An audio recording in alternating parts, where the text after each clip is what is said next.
तो गाइस, आज मैं संतों की वाणी आपके सामने प्रस्तुत करने के लिए जा रहा हूं कि एक समय की बात थी कि रामानंद जी महाराज और कबीरदास जी ये दोनों एक ही आश्रम में थे और कबीरदास जी रामानंद जी के चेले थे।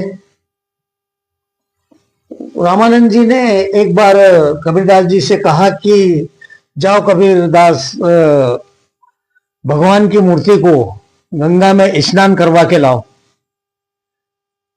कबीरदास जी गंगा में स्नान कराने के लिए मूर्ति को लेकर जाते हैं और गंगा मैया के अंदर मूर्ति को छोड़ देते हैं पानी के अंदर और वहीं पे बैठ जाते हैं। वो रामानंद जी को देखकर आश्चर्य हुआ कि कबीरा अभी तक आया नहीं, कबीरदास जी कहाँ रह गए हैं।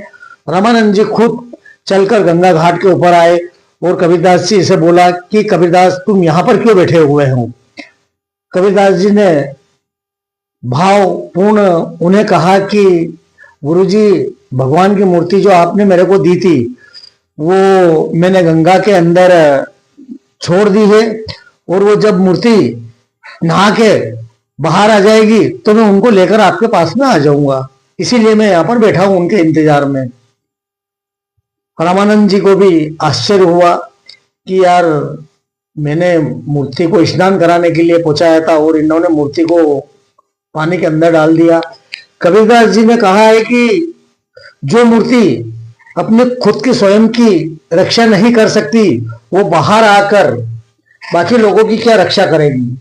इसी संदर्भ में कहा गया है कि भगवान हर व्यक्ति के आत्मा के अंदर विराजमान है। भगवान कण कण में बसते हैं।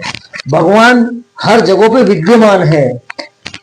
सिर्फ मूर्ति पूजा के अंदर ही भगवान वास नहीं करते, बाकी भाव प्रेम जहां पर है वहां पर भगवान निवास करते हैं।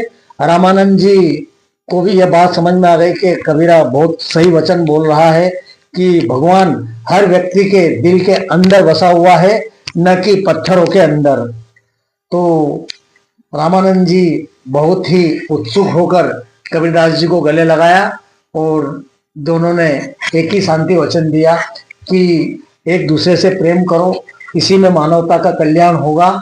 क्योंकि भगवान गीता जी के अंदर भी कहा गया है कि मैं कण कण में विद्यमान हूं। झाड़ में देखोगे, हवा में देखोगे, पृथ्वी पर देखोगे, धूल मिट्टी कण, हर व्यक्ति के कण हृदय में वास करता हूं मैं।